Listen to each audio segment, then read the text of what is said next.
Hi Navin sir. Hello Hari. Hi Arya.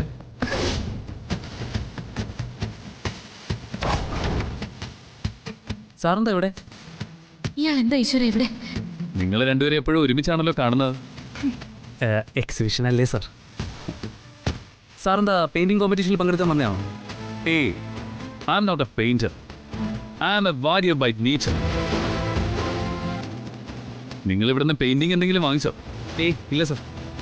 Arya ഇവിടെ ഒരു മത്സരത്തിൽ പങ്കെടുക്കാൻ വന്നതാണ്, പെയിന്റിംഗ് കോമ്പറ്റീഷനിൽ.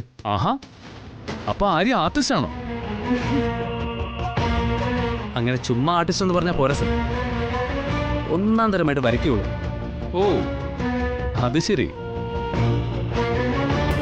സത്യം പറഞ്ഞ ഞാനൊരു ആർട്ടിസ്റ്റിനെ തപ്പി ഇറങ്ങിയത്. അതെന്തിനാ സാർ ആർട്ടിസ്റ്റ്? ഒരു പടം വരപ്പിക്കാൻ. വെറും പടം വരയ്ക്കാനല്ല, എന്റെ കയ്യിലൊരു ഫോട്ടോ ഉണ്ട്. അത് വർഷങ്ങൾക്ക് മുമ്പ് ഞങ്ങളുടെ കുടുംബത്തിൽ നിന്ന് ഓടിപ്പോയ 3 പെൺകുട്ടികളുടെ ഫോട്ടോയാ. ഇപ്പൊ അവരുണ്ടായിരുന്നെങ്കിൽ എങ്ങനെ ഇരിക്കുമെന്ന് അറിയേണ്ടത്.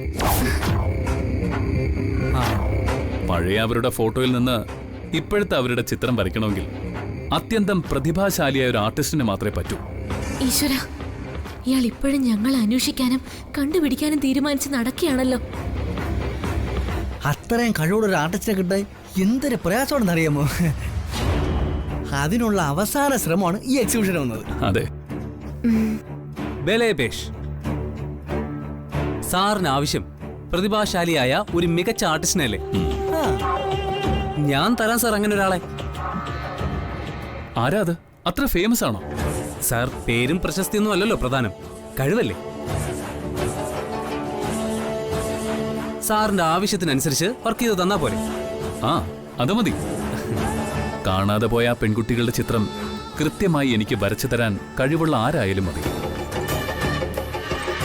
തരും സർ, കൃത്യമായി വരച്ചു തരും, ഞാൻ ഗ്യാരണ്ടി. ആളാരാണെന്ന് പറഞ്ഞില്ല. ദേ ഇവള് തന്നെ, ഈ ആര്യ. ആ പെൺകുട്ടികളുടെ മുഖം ഇവൾക്ക് കൃത്യമായിട്ട് വരച്ചു തരാൻ പറ്റും അല്ലേ ആര്യ? അത് എനിക്ക് നീ എന്താ വിൽക്കുന്നേ? നിനക്ക് പറ്റൂന്ന് ഉറപ്പല്ലേ?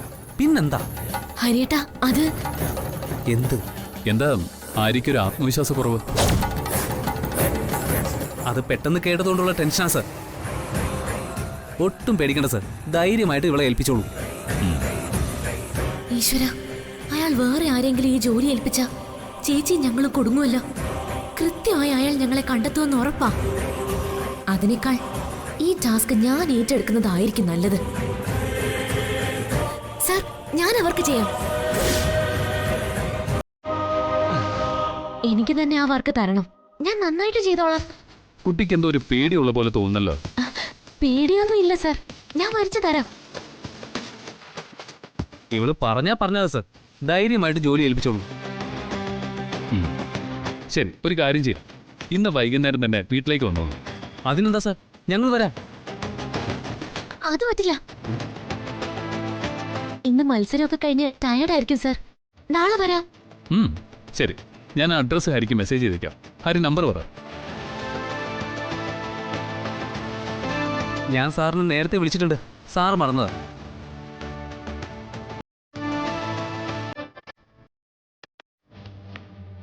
ഞാൻ വീട്ടിലെ എല്ലാ അറേഞ്ച്മെന്റ്സും ചെയ്തേക്കാം, നിങ്ങൾ വന്നാൽ മതി.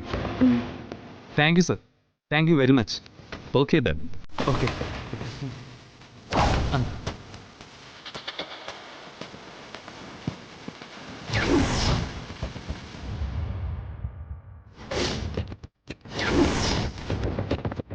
എന്റെ മോളെ, നിന്റെ ഭാഗ്യമാണ്. സൂപ്പർ ടൈം, ഉഗ്രൻ വർക്കല്ലേ കിട്ടിയിരിക്കുന്നത്.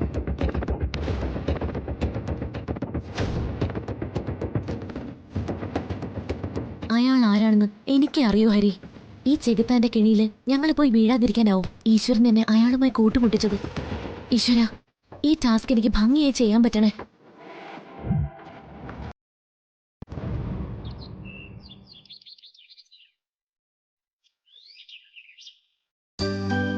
ഇല്ല, ഇന്ന് ഞാൻ ഹോസ്പിറ്റലിൽ വരില്ല. മകളെ പെണ്ണ് കാണാൻ ചെറുക്കനും അച്ഛനും അമ്മയും വരുന്നുണ്ട്. അവരല്പം ഈഗോ ഉള്ള പാർട്ടിക്കാരാ. സൂക്ഷിച്ച് ഡീൽ ചെയ്തേ പറ്റൂ.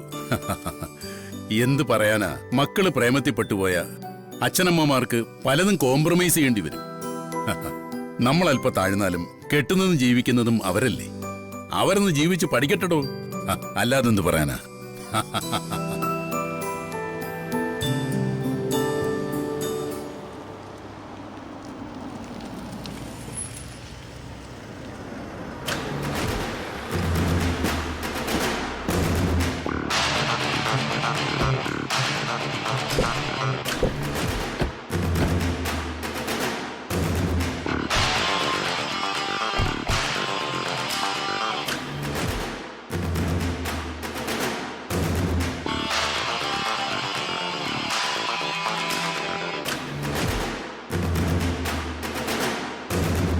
ഓഹോ, ഇതൊരു വലിയ കോഴിക്കോട് പോലെ ഉണ്ടല്ലോ. ഇവിടെയാണോ നിന്റെ ഗേൾ ഫ്രണ്ട് താമസിക്കുന്നത്? ഞാൻ പറഞ്ഞില്ലേ അവളുടെ അച്ഛന് വലിയ ഡോക്ടറാണെന്നുള്ള പേരേ കാണുന്നു. അല്ലെങ്കിൽ തന്നെ പ്രൈവറ്റ് ആശുപത്രിയിലെ സാധാ ഡോക്ടർക്ക് എന്ത് വരുമാനം കിട്ടാനാ? ഇവൻ ഒറ്റയാളുടെ ഇഷ്ടത്തിന് മാത്രമാ ഈ കല്യാണത്തിന് ഞാൻ സമ്മതിച്ചത്. എത്രയോ നല്ല ആലോചനകൾ വന്നതാ. അവൻ ഈ പെണ്ണിനെ മാത്രം മതിയല്ലോ. അമ്മേ, എന്റെ കല്യാണത്തിന് എന്റെ ഇഷ്ടമല്ലേ നോക്കേണ്ടത്? ഞാനല്ലേ ജീവിക്കേണ്ടത്, നിങ്ങളല്ലല്ലോ. നീ മിണ്ടരുത്. മുൻജന്മത്തിലെ ശത്രുക്കളാ ഈ ജന്മം മക്കളായി പിറക്കുന്നതെന്ന് പറഞ്ഞു കേട്ടിട്ടുണ്ട്. അതിന്റെ അർത്ഥം നീ എനിക്ക് മനസ്സിലാക്കി തന്നു. അല്ലെങ്കിൽ സമുദായത്തിൽ നമ്മളെക്കാൾ കുറഞ്ഞ കുടുംബത്തിൽ നിന്ന് ഇനിയിപ്പോ പറഞ്ഞിട്ട് എന്തിനാ ചേട്ടാ? നമ്മൾ സമ്മതിച്ചിട്ടല്ലേ വന്നത്. മനസ്സോടെ അല്ലല്ലോ. തൊണ്ടയിൽ പുഴുത്താൽ ഇറക്കാതെ എന്ത് ചെയ്യും? അച്ഛാ പ്ലീസ്, ഇപ്പോഴും നിങ്ങളുടെ ഈ തർക്കം തീർന്നില്ലെങ്കിൽ നമുക്ക് മടങ്ങിപ്പോവാം. മറ്റൊരു വീടിന്റെ മുന്നിൽ വന്ന് നിന്ന് സംസാരിക്കുന്നത് ഭയങ്കര മോശമാണ്.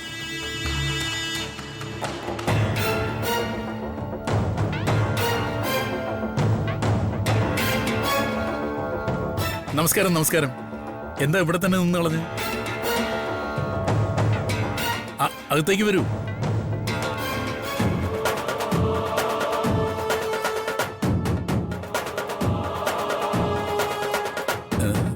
എന്ത് പറ്റി ചേട്ടാ? എന്തെങ്കിലും പ്രശ്നമുണ്ടോ? മുഖത്തൊരു സന്തോഷമില്ലല്ലോ. ഓ, ഇതിൽ കൂടുതൽ ഇനി എന്തു പറ്റാനാ? ഒന്നും അറിയാത്ത പോലെ അഭിനയിക്കാണ് നിങ്ങൾ. അത് നമ്മൾ ഫോണിൽ ചിലത് സംസാരിച്ചിരുന്നതാ. കഷ്ടപ്പെട്ടും ബുദ്ധിമുട്ടിയുമാ ഞാൻ എന്റെ മകനെ വളർത്തിയത്. എന്നിട്ടിപ്പോ അവന് വലുത് നിങ്ങളുടെ മകളാ. ഞങ്ങളുടെ അഭിപ്രായത്തിന് പുല്ലുവില. അത് നമ്മൾ ഇതൊക്കെ നേരത്തെ തന്നെ ഫോണിൽ സംസാരിച്ച് കഴിഞ്ഞതല്ലേ ചേട്ടാ.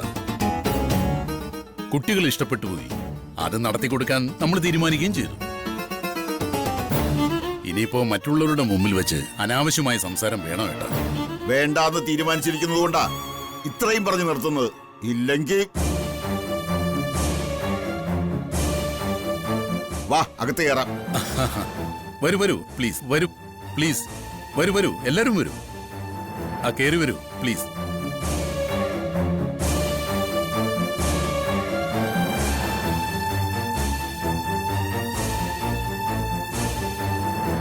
ഇതൊരു നടക്കി തീരുന്ന ലക്ഷണമില്ലല്ലോ. ലേഖ ചേച്ചി എന്നോട് ചില സൂചനകൾ തന്നിരുന്നു. പക്ഷേ അതിത്ര സീരിയസ് ആണെന്ന് ഇപ്പോഴാ മനസ്സിലായത്. ചെക്കൻ കുറച്ച് അടമന്റാണെന്ന് തോന്നുന്നു. അതാ സംഗതി ഇതുവരെങ്കിലും എത്തിയത്. പൂർണിമ നല്ല കുട്ടിയാ.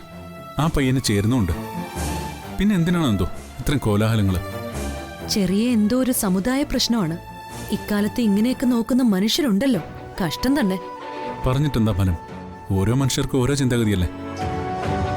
താൻ വാ, എന്താ സംഭവിക്കുന്നത് നോക്കാം.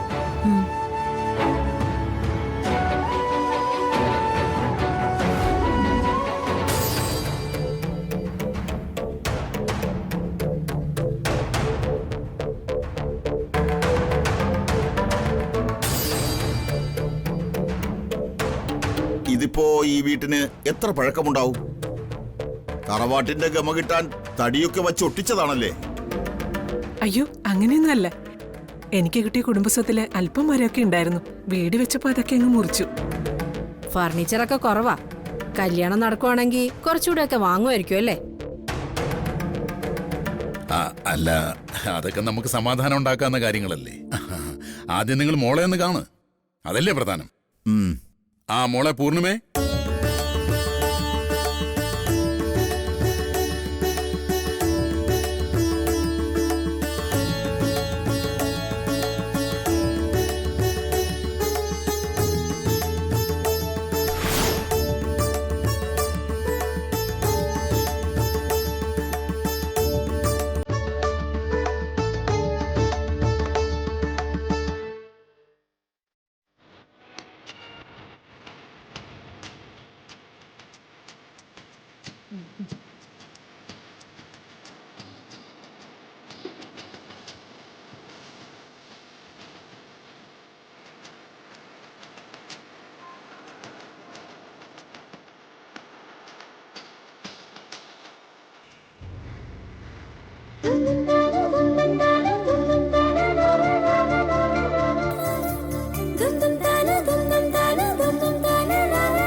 ഇതാണ് ഞങ്ങളുടെ മകൾ പൂർണിമ.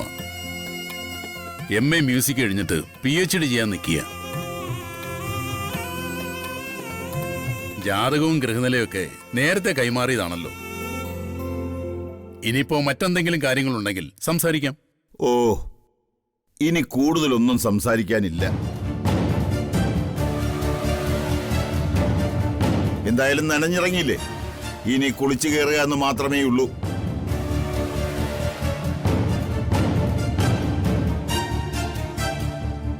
ആ പിന്നൊരു കാര്യം, കല്യാണത്തിന് ഒരുക്കി കെട്ടി കൊണ്ടുവരുന്നതിന് മുമ്പ് പെണ്ണിനെ ഏതെങ്കിലും നല്ല ബ്യൂട്ടി പാർലറിൽ കാണിച്ചേക്കണം.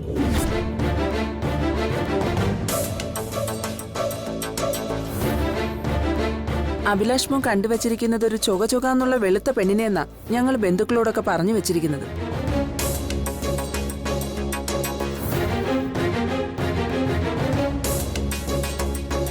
അതിനൊക്കെയുള്ള ഏർപ്പാടുകൾ ഞങ്ങൾ ചെയ്തിട്ടുണ്ട്. അതൊക്കെ അറിയാം, പക്ഷെ അക്കാര്യത്തിൽ കാര്യമായി ശ്രദ്ധിക്കണമെന്നാ പറഞ്ഞത്. അല്ലെങ്കിൽ പിന്നെ കല്യാണ പന്തലിൽ നിൽക്കുമ്പോ രാവും പകലും പോലെ വ്യത്യാസമായിരിക്കും രണ്ടുപേരും.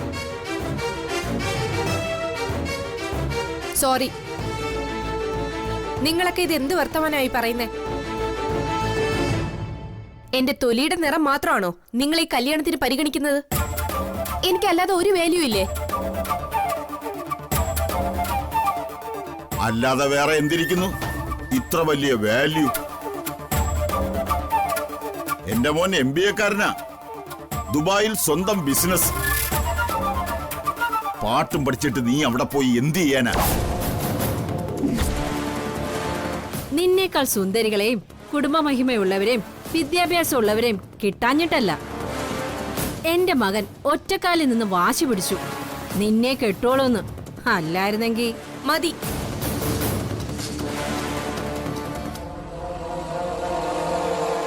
അങ്കിളും ആന്റി ഇത്ര വിഷമിക്കണമെന്നില്ല. ഞാൻ പറഞ്ഞ് സമ്മതിപ്പിച്ചോളാം അഭിലാഷിനെ ഈ കല്യാണത്തിൽ നിന്ന് പിന്മാറാൻ. അഭിയോടുള്ള ഒറ്റ ഇഷ്ടം കൊണ്ടാ ഈ കല്യാണം തന്നെ മതിയെന്ന് ഇവിടെയും ഞാൻ വാശി പിടിച്ചത്. പക്ഷെ ഇപ്പോ അവിടുത്തെ ചിത്രം വ്യക്തമായി കേട്ടല്ലോ. എന്നെ സ്വീകരിച്ചാൽ നാളെ ഇവരെല്ലാം കൂടി ചേർന്ന് അഭിയുടെ ജീവിതമാ അവിടെ നരകാക്കാൻ പോകുന്നത്. അത് ശരിയാവില്ല അഭി. താലി കെട്ടൊന്നും കഴിഞ്ഞില്ലല്ലോ, സാരമില്ല. നമുക്കിത് വേണ്ടെന്ന് വെക്കാം. അതായിരിക്കും രണ്ടു കൂട്ടർക്കും നല്ലത്.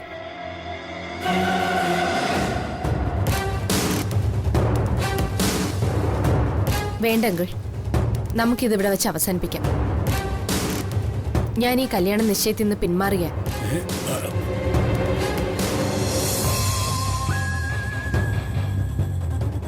കേട്ടല്ലോടാ അവളുടെ ഒരു അഹമ്മതി. എല്ലാം ക്ഷമിച്ച് സമ്മതിക്കാമെന്ന് ഞങ്ങൾ കരുതിയപ്പോ അവൾക്ക് വിവാഹം വേണ്ടെന്ന്. ഇനി ഇവിടെ നിൽക്കേണ്ട കാര്യമില്ല, വാ പോകാം നമുക്ക്.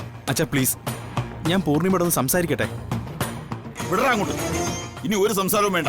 സർ, നിങ്ങളെ കാണിക്കുന്ന വളരെ മോശമാണ്.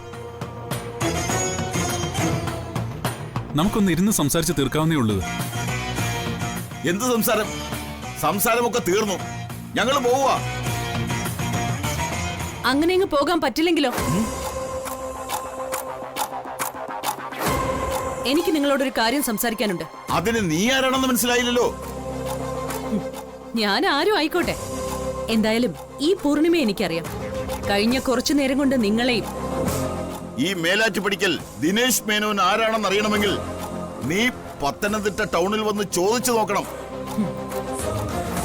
ഇവിടെ ഇപ്പോ അഭിലാഷിന്റെ അച്ഛൻ മാത്രമല്ലേ, ആ നിലയ്ക്ക് എനിക്ക് അറിഞ്ഞാ മതി.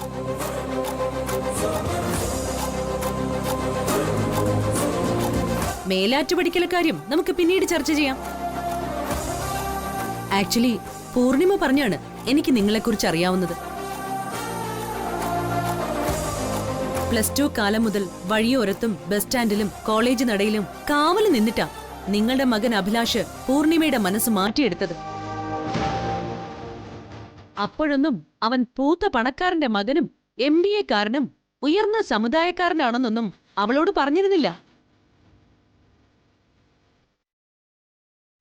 ഒരിക്കലും അവന് തിരിഞ്ഞു നോക്കാതിരുന്ന അവളെ സ്വന്തം കൈവെള്ളം മുറിച്ച് ചോര കൊണ്ട് ഐ ലവ് യു എന്ന് എഴുതി കാണിച്ച അവൻ വീഴ്ത്തിയത്.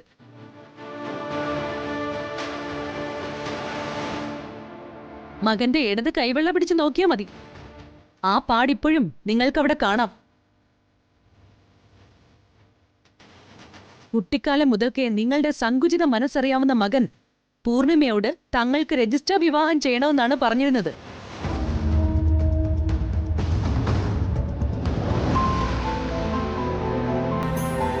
പക്ഷേ നല്ല അച്ഛനും അമ്മയ്ക്കും പിറന്ന പൂർണിമ അതിന് സമ്മതിച്ചില്ല.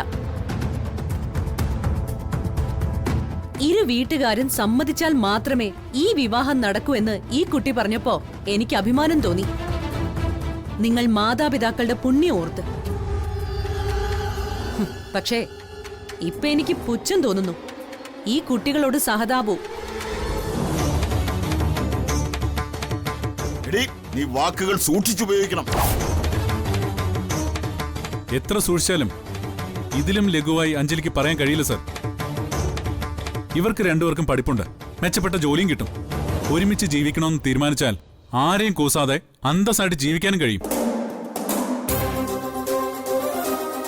എന്നിട്ട് നിങ്ങളുടെ അനുവാദത്തിനായി താണു കേണു നിൽക്കുന്നു, സമ്മതത്തിനായി കൈകൂപ്പി യാചിക്കുന്നു. അതിനൊരർത്ഥമേ ഉള്ളൂ സർ, ഈ ലോകത്ത് മറ്റെന്തിനേക്കാളും തങ്ങളെക്കാളും നിങ്ങളെ അവർ ബഹുമാനിക്കുന്നത്. പ്രണയിക്കാനും ഒരുമിച്ച് ജീവിക്കാനും ഒരാണും പെണ്ണും തീരുമാനം എടുക്കുന്നത് ഈശ്വരൻ കാവൽ നിൽക്കുന്ന നിമിഷങ്ങളിലാണ് സർ.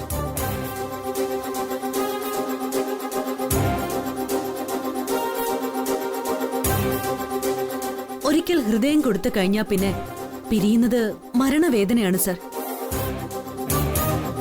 ആ വേദന സഹിച്ചിട്ടും പൂർണിമ നിങ്ങളുടെ മകനെ വിട്ടുതരാൻ തീരുമാനിച്ചത് നിങ്ങൾ അഭിലാഷിന്റെ ജീവിതം നരകമാക്കുമോ എന്ന് ഭയന്നിട്ട് മാത്രമാ.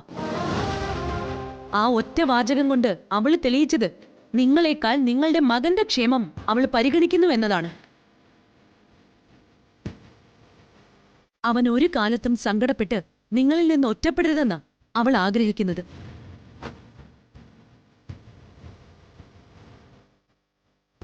അതെ, ഞാനും സാറും ഡോക്ടറും ഒക്കെ ആണുങ്ങളാ. നമ്മൾ ഏറ്റവും ആഗ്രഹിക്കുന്നത് നമ്മളെ ഒറ്റപ്പെടുത്താത്ത, എന്നും ചേർന്ന് നിൽക്കുന്ന ഒരു പെൺകുട്ടിയെയാണ്. അഭിലാഷിന് കിട്ടിയ കുട്ടി അതിന് യോഗ്യയാണ്. ആ കുട്ടി മാത്രമാണ് അതിന് യോഗ്യമായിട്ടുള്ളതും. തീർച്ചയായും ഇപ്പൊ വേണമെങ്കിൽ സാർ മകന്റെ കൈയും പിടിച്ചിറങ്ങിക്കോളൂ. പക്ഷേ ഒരിക്കലും പൂർണിമയെക്കാളും നല്ലൊരു വധുവിനെ നിങ്ങളുടെ മകനും കിട്ടില്ല. അതുകൊണ്ട് തന്നെ ഈ മകൻ നിങ്ങളെ വെറുക്കാതിരിക്കട്ടെ എന്ന് ഞങ്ങൾ പ്രാർത്ഥിക്കുന്നു. വാ പ്രസാദേട്ടാ, ഇനി നമുക്ക് പോവാം. ഈ വിവാഹം നടക്കില്ല.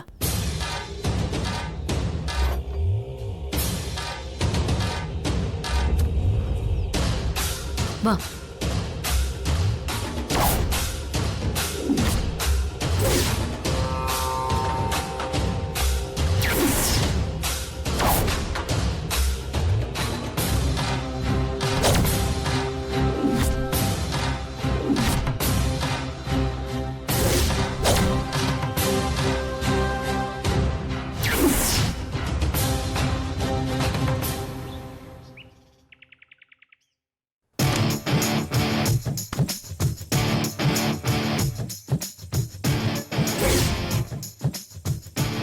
ഇങ്ങനൊരു ഫോട്ടോ കല്യാണത്തിന്റെ സമയത്ത് എടുത്തിരുന്നില്ലല്ലോ. ഇത് എവിടുന്ന് വന്നു?